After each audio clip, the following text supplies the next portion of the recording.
My father blamed me for killing my mother at birth and treated me like a servant for 28 years. My sister stole my boyfriend while he laughed.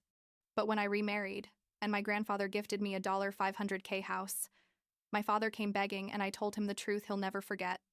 I'm 28 years old. I work as a freelance graphic designer. And about 6 months ago, I married the love of my life, Caleb. I should be in the happiest stage of my existence, right? But the truth is, I'm still processing everything that happened, because basically my wedding ended up being the catalyst for permanently cutting off my father and my sister. And even though I know I did the right thing, there are days when I have a hard time believing it. I guess I should start at the beginning, when I was born, because that's where everything went to hell. Literally from day one. My mom, Beatrice, died giving birth to me. Complications during labor, bleeding they couldn't control. I don't know all the exact medical details because my father never wanted to talk about it, but basically, she died and I survived. And from that moment, my father, Roger, decided I was to blame. It's not like he told me directly when I was a kid. I mean, it's not like he came up and said, "Hey, Julia, you killed your mom, so I hate you." But you felt it in everything. You know? In the way he looked at me, in how he never hugged me, in how every time I needed something, it was like I was asking him for a huge favor I didn't deserve. And the worst part is, I have an older sister, Melissa, who's 4 years older than me, and with her, it was completely different. With Melissa, it was all love, all attention, all the patience in the world. She was the apple of his eye, literally the perfect daughter who reminded him of my mom, and I was basically the murderer who had taken her away from him. I grew up being like the maid of the house. I'm not exaggerating. Melissa never had to wash a dish, never had to clean her room, never had to do absolutely anything because I was there to do it. My father had me cooking since I was like 10 years old. Like, wake up early and make breakfast for your sister before school. And if something wasn't perfect or if Melissa complained about anything, it was my fault. I remember, once, I must have been like 12. I made pancakes and they burned a little. Nothing serious. But Melissa made a drama saying they were horrible, and my father yelled at me so much I ended up crying in my room the rest of the day. Melissa came in later, like 2 hours later, and instead of apologizing or showing any empathy, she told me to stop being so dramatic and to pay more attention next time. That's how everything was. Always. By the time I got to my teenage years, I had completely internalized that I didn't matter, that my only purpose was to serve my family and stay as invisible as possible. Melissa went to parties, had boyfriends, my father bought her new clothes every month, paid for a car when she turned 16, basically gave her everything she asked for. I had to get a job at 14 at a coffee shop to buy my own things, and when I asked my father for help saving for a used car when I turned 16, he literally told me that if I wanted a car, I could keep saving, because he wasn't going to give me anything. Melissa was there when he told me that, and she laughed. Like, she laughed in my face and said something like, "Well, Dad, Julia has always been more independent. She doesn't need our help." And my father nodded as if that made any sense. And the only thing that kept me sane during those years was knowing that eventually I could go away to college. I studied like crazy, got scholarships, worked every summer, saving every penny. And when I finally got accepted to a university that was like 4 hours away, I felt like I could breathe for the first time in my life. My father didn't even go to drop me off the day I moved into the dorm. Melissa was there, but only because she wanted to use the car to go see her boyfriend of the moment afterwards. So basically, she dropped me off at the door with my suitcases and left. I didn't cry that day. Not at all. I was happy to finally be away from that house, from that horrible dynamic, where I was always the one who didn't belong. The college years were the best of my life up to that point. I made real friends, people who valued me, who invited me to things, who cared about me. I started going to therapy too, because the university offered free mental health services, and that's where I really started to understand how messed up everything had been. My therapist helped me see that none of what had happened was my fault, that my father had projected his pain and guilt onto me, that Melissa had been raised to see me as inferior, and that I deserved much more than that. I started setting boundaries. Like, I didn't go home for Christmas if I didn't want to. I didn't answer calls from my father if I was busy. I stopped feeling like I owed them anything. And it was liberating, honestly. It was during my last year of college that I met Jason. He was an engineering student, super smart, Funny, we became friends first, and then started dating. Our relationship lasted like 2 years, and even though it wasn't perfect, it was good. He knew everything about my family, about how complicated my relationship with them was, and he was always understanding. After we graduated, we decided to stay together. We got a small apartment, we both found jobs, and things were going well. I had started working as a graphic designer at an agency. Jason worked for a tech company, and we were building a life together. The problem came when I decided, against my better judgment, I must admit, to invite Jason to spend Thanksgiving at my father's house. It had been like 3 years since I'd moved out, and things with my father were at a point where they weren't good, but they weren't actively horrible either. Like we talked on the phone every 2 months. He had visited me once at my apartment, and I thought that maybe, just maybe, we could have a normal family dinner.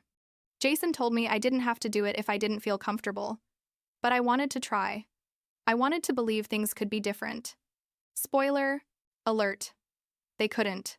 We arrived the Wednesday before Thanksgiving, and from the beginning I noticed something weird. Melissa was there, obviously, and she had never shown any interest in meeting my boyfriends before. He had brought a previous one once for a quick dinner, and she didn't even talk to him. But with Jason, it was different. She got all dressed up, like full makeup, nice dress, and started shamelessly flirting with him from the moment she saw us. At first, I thought I was being paranoid, but Jason noticed it too, and mentioned it to me that night when we were alone in my old bedroom. He told me that Melissa had been very insistent, that she had asked him a ton of personal questions, that she had sat very close to him during dinner, and that he felt uncomfortable. I told him it was just Melissa being Melissa, that she always needed to be the center of attention, and not to pay attention to her. Thanksgiving Day was worse. Melissa didn't stop talking to Jason during the entire dinner, practically ignoring me and monopolizing the whole conversation. My father not only didn't say anything, but seemed to find it entertaining.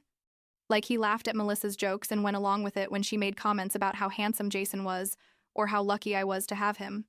Jason was visibly uncomfortable. I was mortified, and Melissa was in her element. After dinner, I told Jason we should leave early the next day, that it had clearly been a mistake to come, and he agreed. But that night, while I was helping wash dishes in the kitchen, I heard Melissa and Jason talking in the living room, and something about the tone of their conversation made me feel bad. I couldn't hear exactly what they were saying, but there was a kind of intimacy in their voices that set my nerves on edge. We left the next day as planned, and over the following weeks Jason was weird. Distant, less affectionate, and when I asked him what was wrong, he said nothing.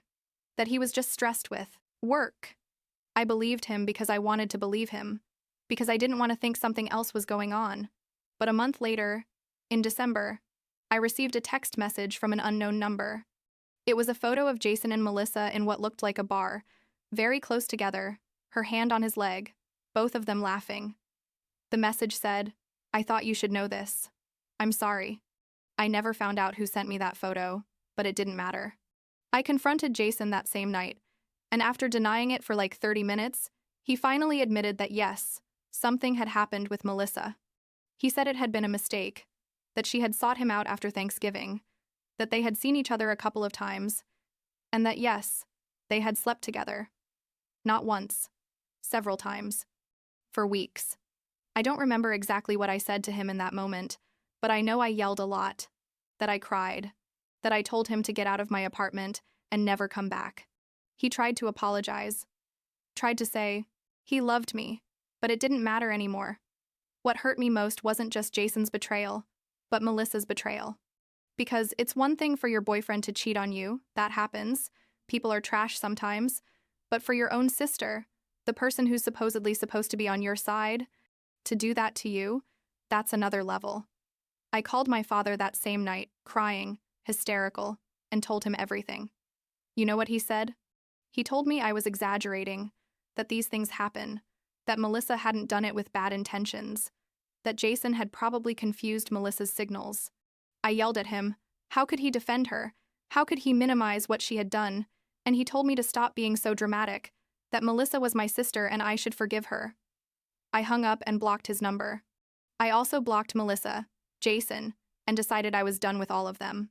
The next 2 years were difficult but also liberating.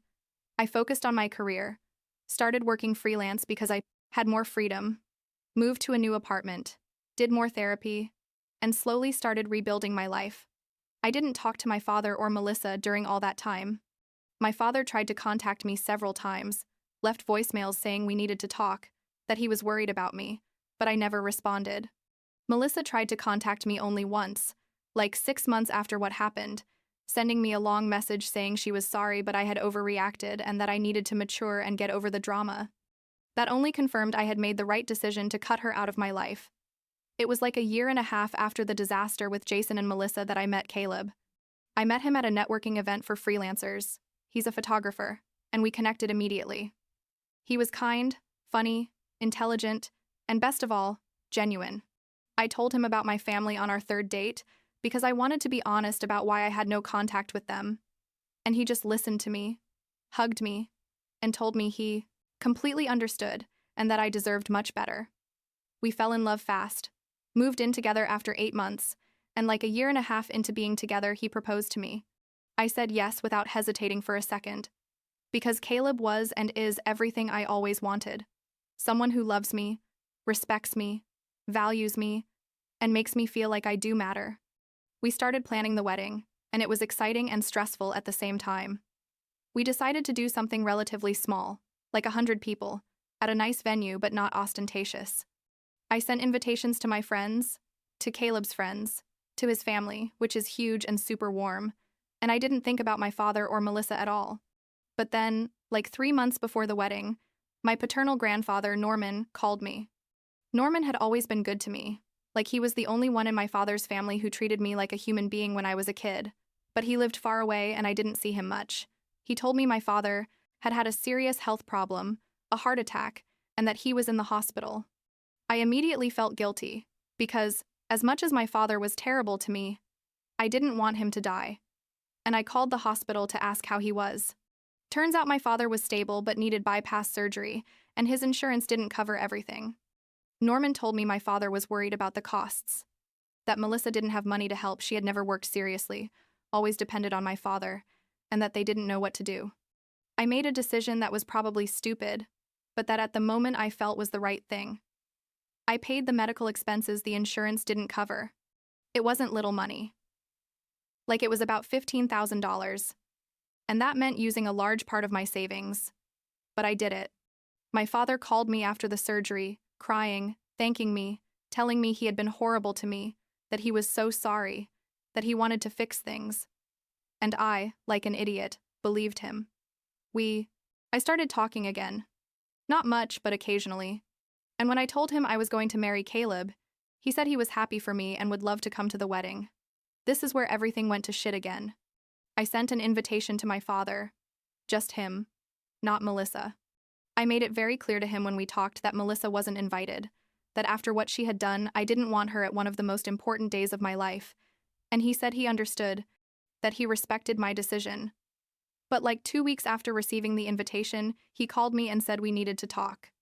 He told me he had thought a lot about the situation, that he understood why I was upset with Melissa, but that at the end of the day she was my sister, that family was important, and that I should invite her to the wedding.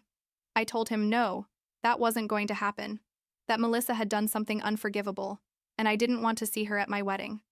And then he told me the thing that changed everything. He told me that if Melissa wasn't invited, he wouldn't go either, that it was a package deal, that he couldn't choose between his daughters, that we were both important to him, and that if I really wanted him at my wedding, I had to invite Melissa too. I was silent for several seconds, processing what I had just heard. I asked him if he was serious, and he told me yes, that he had thought about it carefully, and that was his final position. I told him that was horrible manipulation, that he was putting me in an impossible position, that I had paid for his surgery and that's how he was repaying me, and he got upset. He told me he had never asked me to pay for his surgery, that I had done it on my own, that I couldn't use that as a weapon against him. Technically, he was right that he hadn't asked me directly, but the fact that he was using my wedding to force me to forgive Melissa made me so angry that I told him, "You know what, Roger? You don't have to come to my wedding. I don't want you there. If coming means I have to invite the person who betrayed me in the worst possible way." I hung up and cried for hours.